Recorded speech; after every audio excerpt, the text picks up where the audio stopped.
गर्मियों की छुट्टियां शुरू हो चुकी थी। चंदा अपने बच्चों अमन और प्रिया को लेकर अपनी माँ के घर जा रही थी। माँ, इस बार नानी ने फोन क्यों नहीं किया? हाँ माँ, क्या नानी नाराज हैं? अरे नहीं बच्चों, जब हम उन्हें मिलेंगे वो बहुत खुश होंगी। थोड़ी देर बाद चंदा अपने बच्चों के साथ नानी के घर पहुंचती है। दोपहर की धूप थोड़ी तेज थी और घर के आंगन में एक अजीब सी खामोशी महसूस हो रही थी। चंदा दरवाजे के पास जाती है और धीरे से खटखटाती है। माँ, दरवाजा खोलो, हम आ गए। कुछ पल तक कोई आवाज नहीं आई। चंदा फिर से थोड़ा जोर से दरवाजा खटखटाती है। अरे, क्या बात है? माँ तो घर पर ही होती हैं। माँ, इतनी देर क्यों हो रही है? नानी सुन नहीं रही क्या? शायद नानी बाहर गई होंगी। नहीं बेटा, अगर बाहर जाती तो ताला जरूर लगाती।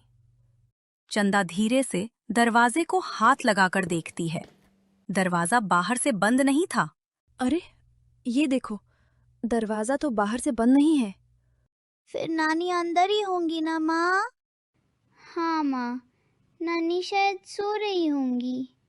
चंदा गहरी सांस लेती है और आखिरी बार आवाज लगाती है। माँ, दरवाजा खोलिए, हम आ गए हैं। कुछ सेकंड बाद दरवाजा धीरे धीरे खुलता है।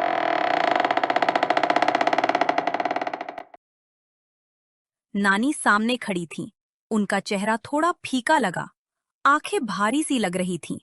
चेहरे पर वो वाली पुरानी गर्माहट आज नहीं थी। माँ, कैसी हैं आप? हम कब से खटखटा रहे थे। नानी, हम आ गए। हाँ, सुन लिया था। बस उठने में थोड़ा समय लग गया। नानी, आप ठीक तो हो? हाँ, ठीक हूँ। अंदर आ जाओ। नानी एक पल को बच्चों को देखती हैं, पर उनके चेहरे पर आज कुछ अलग सा था। ना मुस्कान, ना अपनापन, बस चुप्पी। चंदा और बच्चे धीरे धीरे घर के अंदर आते हैं। बरामदा हमेशा की तरह साफ नहीं था। फर्श के कोनों में हल्की धूल जमा थी और हवा में एक घुटन सी महसूस हो रही थी। माँ, नानी के घर में आज इतनी शांति क्यों है?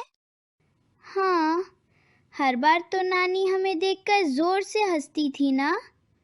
हाँ बेटा, आज थोड़ी थकी लग रही हैं शायद। नानी बिना कुछ बोले आगे की तरफ बढ़ती हैं। उनके कदम सामान्य से थोड़ा धीमे लग रहे थे, जैसे शरीर में ऊर्जा कम हो। माँ, तबीयत ठीक है ना? आप थकी नहीं लग रही हैं। हाँ, मैं ठीक हूँ। बस थोड़ा चक्कर सा था। आराम नहीं मिला सही से। नानी, हमने बहुत दिनों बाद आपको देखा। आप खुश नहीं हो? नानी रुकती हैं, बस हल्की सी नजर अमन पर डालती हैं, लेकिन उनकी आंखों में वो पुरानी चमक आज नजर नहीं आई। ऐसा नहीं है। अंदर जाओ तुम लोग। नानी अपने कमरे की ओर बढ़ने लगती हैं।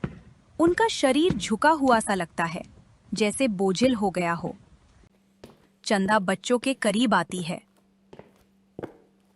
बच्चों, मुझे भी नानी कुछ अलग लग रही हैं, पर तुम लोग परेशान मत हो।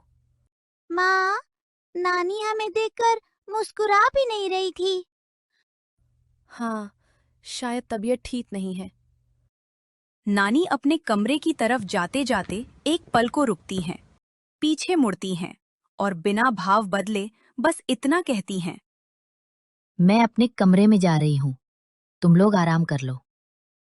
ठीक है माँ, अगर आपको कुछ चाहिए तो आवाज लगा देना। नानी बिना जवाब दिए कमरे में चली जाती हैं। दरवाजा जोर से बंद करती है।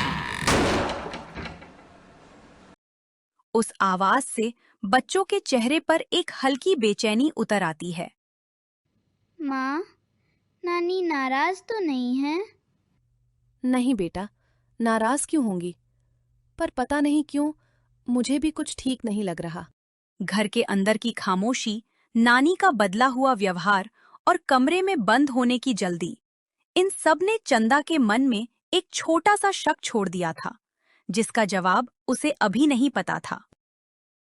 चंदा कुछ देर बाद बच्चों को पानी देती है, फिर धीरे धीरे अपनी माँ के कमरे की ओर बढ़ती है। घर के अंदर का माहौल आज कुछ अलग लगता था, जैसे हवा भारी हो या जैसे कोई चुपचाप सब कुछ देख रहा हो। चंदा नानी के कमरे के पास पहुंचती है। दरवाजा बंद था।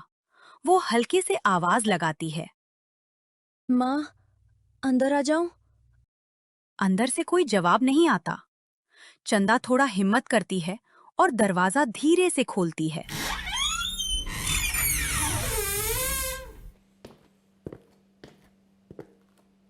कमरे में कदम रखते ही वो चौंक जाती है। कमरा बेहद बिखरा हुआ था। फर्श पर कपड़े पड़े थे। माँ, ये क्या हाल कर रखा है आपने? आप तो कमरे को एक पल भी गंदा नहीं रहने देती थी। नानी बिस्तर पर चुपचाप लेटी हुई थी। वो गुस्से में उठकर बैठ जाती हैं और कहती हैं, मेरा कमरा है, जैसे चाहूं रखूं, तुझे इससे क्या फर्क पड़ता है? माँ, कैसी बात करती हो आप? हम इतने दिनों बाद आए हैं और आप मुझसे ऐसे बात कर रही हैं? नानी बिना भाव बदले चंदा की तरफ देखती हैं। तबीयत ठीक नहीं है मेरी, मत पूछ कुछ। ठीक है माँ, लेकिन क्या आपने कुछ खाया? मैं खाना बना दूं? क्यों? तूने आने से पहले बताया था क्या कि मैं तेरे लिए थाली में पकवान सजाकर रखूं? नानी की बात सुनकर चंदा कुछ पल के लिए बिल्कुल शांत हो जाती है। उसे लग रहा था जैसे उसके सामने बैठी इस औरत में उसकी वही पुरानी माँ कहीं खो गई है। ठीक है माँ, मैं बच्चों के लिए कुछ बना देती हूँ। अगर आपको कुछ चाहिए तो बता देना। जरूरत होगी तो बता दूंगी। चंदा कमरे से बाहर आती है, लेकिन इस बार उसके कदम पहले जैसे हल्के नहीं थे। उसके मन में कई सवाल तैर रहे थे। क्या नानी सच में बीमार थी या कोई और वजह थी इस बदले हुए व्यवहार की? चंदा रसोई में खड़ी थी। वो बच्चों के लिए कुछ हल्का फुल्का नाश्ता बनाने के लिए सोच रही थी। रसोई की खिड़की से बाहर हल्की धूप अंदर आ रही थी, लेकिन घर के अंदर अभी भी एक अजीब सी चुप्पी थी। उधर अमन और प्रिया हॉल में धीरे धीरे खेल रहे थे। उनकी हंसी बहुत हल्की थी। शायद उन्हें भी माहौल थोड़ा भारी लग रहा था। न जाने माँ को क्या हो गया है। इतना गुस्सा तो वो कभी नहीं करती थी। शायद सच में तबीयत खराब है। चंदा जैसे ही प्लेट में खाना रखती है, अचानक हॉल से तेज रोने की आवाज आती है। माँ, माँ, माँ जल्दी आओ। चंदा का दिल तेज धड़कने लगता है। वो सब छोड़कर तेजी से हॉल की ओर भागती है। वो हॉल में पहुंचती है और देखकर दंग रह जाती है। प्रिया जमीन पर गिरी हुई थी। उसके चेहरे पर दर्द था और दूसरी तरफ नानी अमन का हाथ कसकर पकड़े खड़ी थी। माँ, ये आप क्या कर रही हैं? अमन को छोड़िए। नानी की पकड़ इतनी कसकर थी कि अमन के हाथ पर निशान पड़ गए थे। माँ, नानी पकड़ रही है तो दर्द हो रहा है। अमन, बेटा, इधर आओ। चंदा अमन को खींचकर अपनी ओर लेती है। प्रिया धीमे धीमे उठने की कोशिश करती है। माँ, मैं गिर गई थी। नानी अचानक गुस्से में बोल पड़ती हैं। कितनी बार कहा था कि मेरे कमरे के पास मत जाना, फिर भी गए तुम दोनों। तमीज नहीं है क्या? अरे माँ, ये बच्चे हैं। अगर गलती से चले भी गए तो ऐसे क्यों पकड़ रही हैं? मुझसे जबान मत चलाना। ये मेरा घर है, यहाँ वही होगा जो मैं कहूंगी, समझी? नानी की आवाज पहले से ऊंची थी। उनकी आंखों में एक अजीब सा तनाव था, कुछ ऐसा जिसे चंदा ने पहले कभी नहीं देखा था। माँ, नानी बहुत डरावनी लग रही है। माँ, मैं यहाँ नहीं रहना चाहती। डरो नहीं, मैं हूं ना। नानी बच्चों और चंदा की तरफ घूर कर देखती हैं, लेकिन इस बार वह कुछ नहीं कहती। एक झटके से मुड़कर अपने कमरे की ओर चली जाती हैं।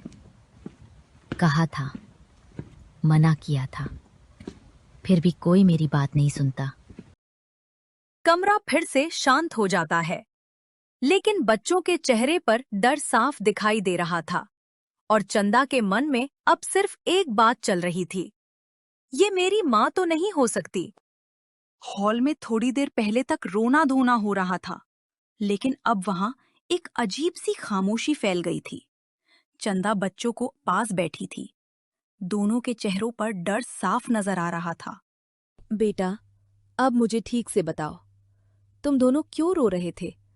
प्रिया जमीन पर कैसे गिरी? माँ, हम कह रहे थे बस ऐसे ही, लेकिन फिर डरो नहीं, आराम से बताओ, मैं यहीं हूं। अमन गहरी सांस लेता है। उसके छोटे से चेहरे पर डर और उलझन एक साथ दिखाई दे रहे थे।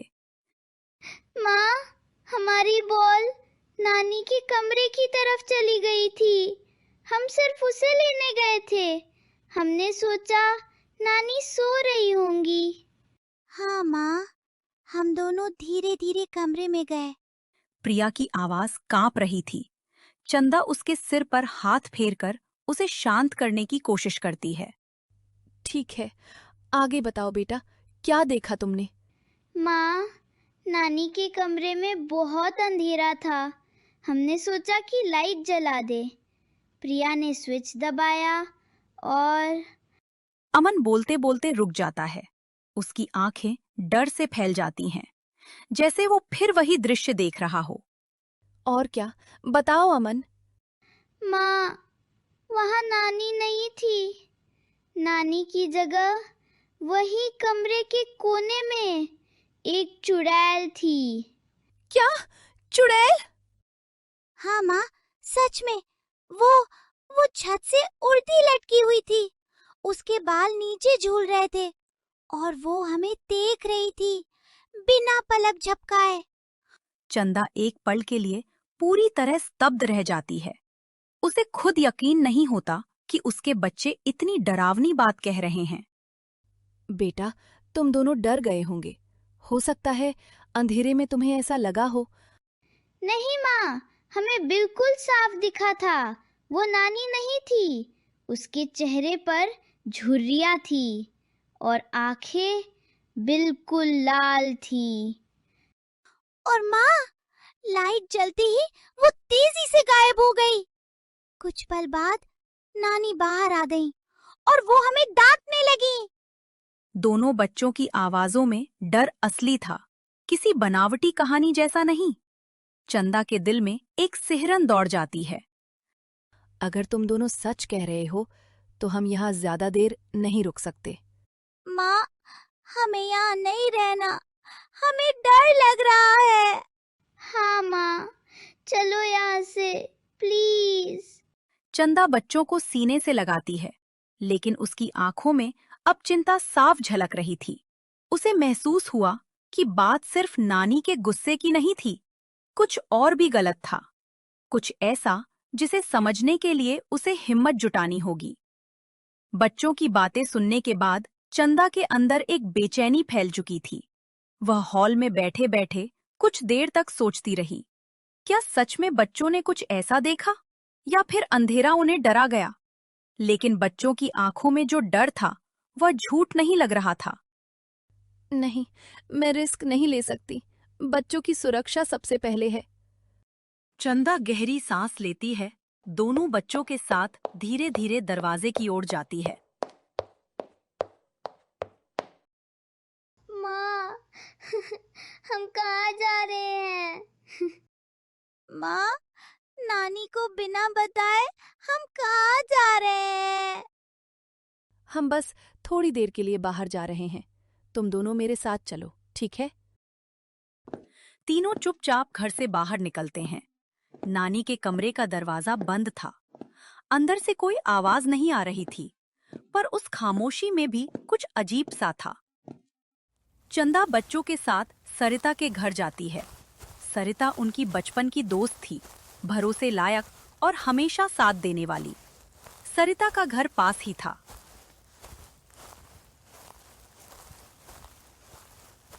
चंदा दरवाजे पर दस्तक देती है। अरे चंदा, तुम अचानक और बच्चों के साथ, सब ठीक है ना? सरिता, मुझे तुमसे जरूरी बात करनी है। अंदर आ सकते हैं? हाँ हाँ, अंदर आओ। तुम्हारा चेहरा क्यों उतरा हुआ है? चंदा बच्चों को सोफे पर बैठाती है। अमन, प्रिया, तुम दोनों डर क्यों रहे हो? क्या हुआ? नानी नानी अलग लग रही थी। वो नानी नहीं थी। चंदा, अब तुम ठीक से बताओ, क्या हुआ? सरिता, घर पहुंचते ही माँ का व्यवहार बिल्कुल बदल गया। वो गुस्सा कर रही थी, बच्चों पर चिल्ला रही थी और कमरा बेहद गंदा था। ऐसा वो कभी नहीं करती थी। और? बच्चों ने कहा कि माँ के कमरे में उन्होंने चुड़ैल देखी, छत से उल्टी लटकी हुई। क्या? ये बच्चे क्या कह रहे हैं? हम झूठ नहीं बोल रहे आंटी, हमने सच में देखा था। वो हमें देख रही थी और फिर अचानक गायब हो गई। और नानी सी समय बाहर आ गई और हमें डांटने लगी। इतने में सरिता का पति भी आता है। बातों को सुनकर उसका चेहरा गंभीर हो जाता है। चंदा, ये मामला साधारण नहीं लगता। बच्चे बेवजह ऐसा नहीं बोलते। मैं भी यही सोच रही हूँ। माँ वैसी नहीं लग रही और बच्चे भी बहुत डर गए हैं। हमें जल्दबाजी में कुछ नहीं करना चाहिए। पहले ये समझना जरूरी है कि अंदर असल में हो क्या रहा है। अगर सच में कोई बुरी ताकत है तो वो क्या चाहती है। पर कैसे पता चलेगा? नानी पर थोड़ा नजर रखनी होगी। सीधे सामने जाकर पूछने से वो या वो चीज सावधान हो जाएगी। हाँ, घर के पीछे वाला गुप्त दरवाजा याद है ना, जिससे हम बचपन में अंदर जाते थे? हम वहीं से जाकर देख सकते हैं। माँ को पता भी नहीं चलेगा। मुझे याद है, पर चंदा, ये सब बहुत रिस्की है। माँ खतरे में है सरिता।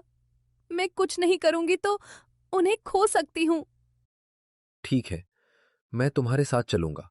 जो भी होगा मिलकर सामना करेंगे। चंदा बच्चों को वहीं रहने के लिए कहती है।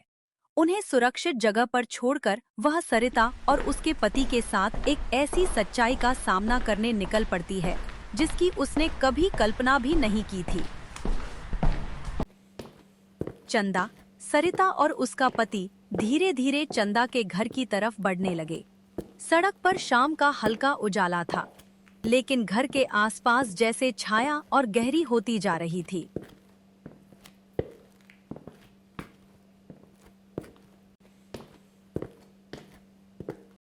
चंदा, पक्का यही करना है। अंधेरा हो रहा है। हाँ सरिता, माँ की हालत देखकर मैं रुक नहीं सकती। जो होगा मिलकर देखेंगे। ठीक है, पर सब धीरे धीरे करना।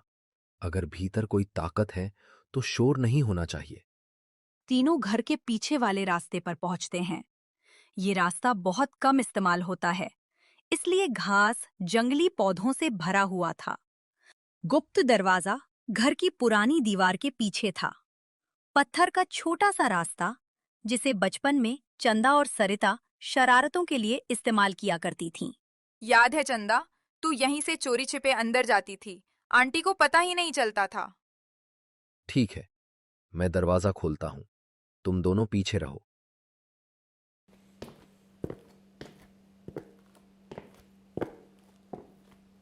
दरवाजा धीरे धीरे खुलता है।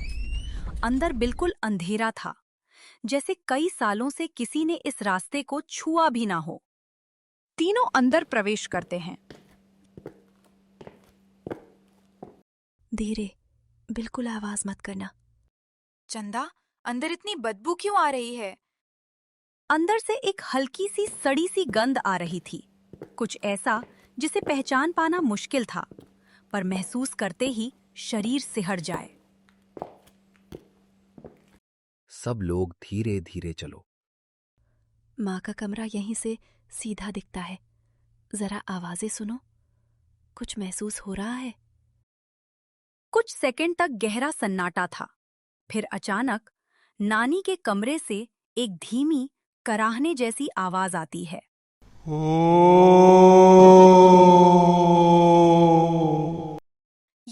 ये कौन है? ये आंटी की आवाज नहीं है।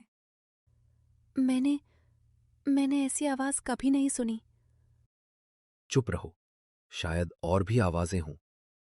कुछ पल बाद एक दूसरी आवाज सुनाई देती है, हल्की लेकिन बेहद खतरनाक, जैसे कोई हंसी को दबाकर मुस्कुरा रहा हो। चंदा, ये इंसानी हंसी नहीं है। मुझे पता है, यही तो समझना है कि माँ के कमरे में आखिर हो क्या रहा है। फिर अंदर से स्पष्ट तेज दो अलग अलग आवाजें आने लगी। एक आवाज नानी की जैसी, कमजोर, रोती हुई। दूसरी आवाज करारी, भारी और गुस्से से भरी, जिसमें इंसानियत का नाम तक नहीं था। मुझे छोड़ दो, मेरे बच्चों को कुछ मत करना। चुप रह, आज कोई नहीं बचेगा। आज रात सब खत्म होगा। तीनों नानी के कमरे के बाहर आकर रुकते हैं। दरवाजा बंद था। सरिता, डरना मत, बस मेरा साथ देना। हाँ, ठीक है, मैं हूँ। मैं दरवाजा खोलता हूं, तुम दोनों पीछे रहना।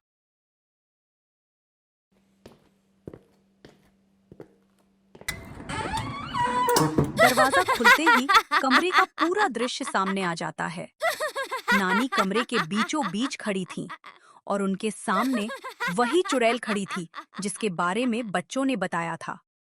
नानी का शरीर थका हुआ था, लेकिन उनके चेहरे पर डर साफ नजर आ रहा था।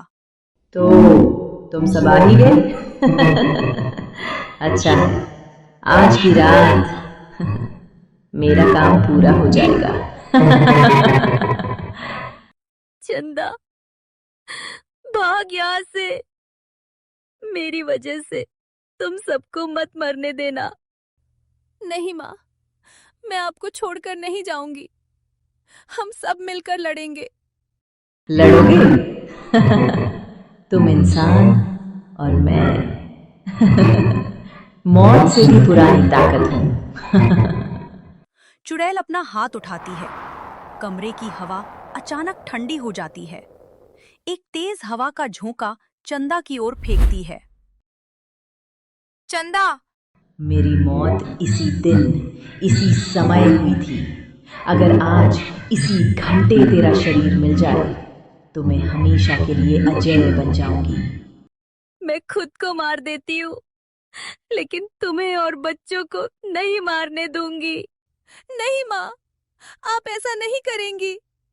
चुड़ैल नानी पर झपटती है, लेकिन तभी सरिता का पति आगे बढ़कर लकड़ी के डंडे पूरी ताकत से चुड़ैल पर वार करता है। तुम्हारी हिम्मत कैसे हुई? सरिता का पति लगातार डंडे से चुड़ैल को मारने लगता है। इतना मारता है कि चुड़ैल का डर पहली बार चेहरे पर दिखने लगता है। चुड़ैल वहां से जान बचाकर दौड़कर भाग जाती हैं। कमरा सामान्य होने लगा। नानी रोते हुए जमीन पर बैठ जाती हैं। चंदा उनके पास दौड़कर जाती है। माँ, आप ठीक तो हैं? मुझे लगा मैं आपको खो दूंगी। चुड़ैल कई दिनों से मुझे नियंत्रित कर रही थी। मैं कुछ कर नहीं पा रही थी, बस देख रही थी। अब सब ठीक है आंटी, डरिए मत। हाँ, अब वो वापस नहीं आएगी। चंदा अपने माँ को गले लगाती है। सरिता और उसका पति राहत की सांस लेते हैं। कमरे में कुछ पल पहले तक जो डर, चीखें और अराजकता थी, वह अब धीरे धीरे शांत हो रही थी। हवा में मौजूद भारीपन हल्का होने लगा। नानी बिस्तर के किनारे बैठी थीं, सांसें धीमी, शरीर कमजोर, लेकिन आंखों में राहत साफ दिखाई दे रही थी। माँ, आप सच में ठीक है? डर तो नहीं लग रहा? चंदा, अगर तुम आज नहीं आती तो शायद मैं जिंदा नहीं बचती। ऐसा मत कहिए माँ, हम सब हमेशा आपके साथ हैं। सरिता पानी का गिलास लाकर नानी को देती है। आंटी, थोड़ा पानी पी लीजिए, आप बहुत थक गई हैं। धन्यवाद बेटी, तुम लोग ना होते तो आज सब खत्म हो जाता। जो हो गया वो बीत गया आंटी, अब आपको आराम करना चाहिए। थोड़ी देर बाद सरिता का पति अमन और प्रिया को अपने साथ लेकर आता है। दोनों बच्चे नानी को देखते ही उनकी तरफ भागते हैं। नानी, हम बहुत डर गए थे। नानी, आप अब ठीक हो ना? वो चुड़ैल तो नहीं है ना? नहीं बेटा, अब कुछ नहीं है। अब मैं बिल्कुल ठीक हूँ, तुम दोनों के पास हूँ, बस यही काफी है। नानी बच्चों को सीने से लगाए बैठी थी। उनके हाथ कांप रहे थे, पर एक लंबे समय बाद उनके चेहरे पर सच्ची शांति दिखाई दे रही थी। धीरे धीरे घर का माहौल वापस सामान्य होता जाता है, जैसे कोई भारी बादल सिर से हट गया हो। सरिता, तुम्हारा बहुत बहुत धन्यवाद। तुम दोनों न होते तो पता नहीं आज क्या होता। हम दोस्त हैं चंदा, और दोस्त हमेशा मुश्किल में साथ होते हैं। अब आंटी की देखभाल ठीक से करना, और अगर कुछ भी अजीब लगे तो हमें तुरंत बताना। सब शांत होने के बाद नानी धीरे से बोलती हैं। चंदा, अब मुझे तुम्हारे और बच्चों के साथ ही रहना होगा कुछ दिन। मैं अकेले रहूंगी तो डर लगेगा। माँ, हम कहीं नहीं जा रहे। हम यहीं हैं और अब कोई डर नहीं है। एक परिवार फिर से एक हुआ, और जिसने मिलकर अंधेरी ताकत को हरा दिया। अमन और प्रिया नानी के पास लेट जाते हैं। सरिता और उसका पति घर से निकलते समय हाथ हिलाकर अलविदा कहते हैं, और लंबे समय बाद नानी के घर में वही पुरानी गर्माहट, वही अपनापन, वही सुकून लौट आया था। कमरे की रोशनी नरम थी, हवा शांत थी, और यह रात आखिरकार डर के साए से आजाद हो चुकी थी।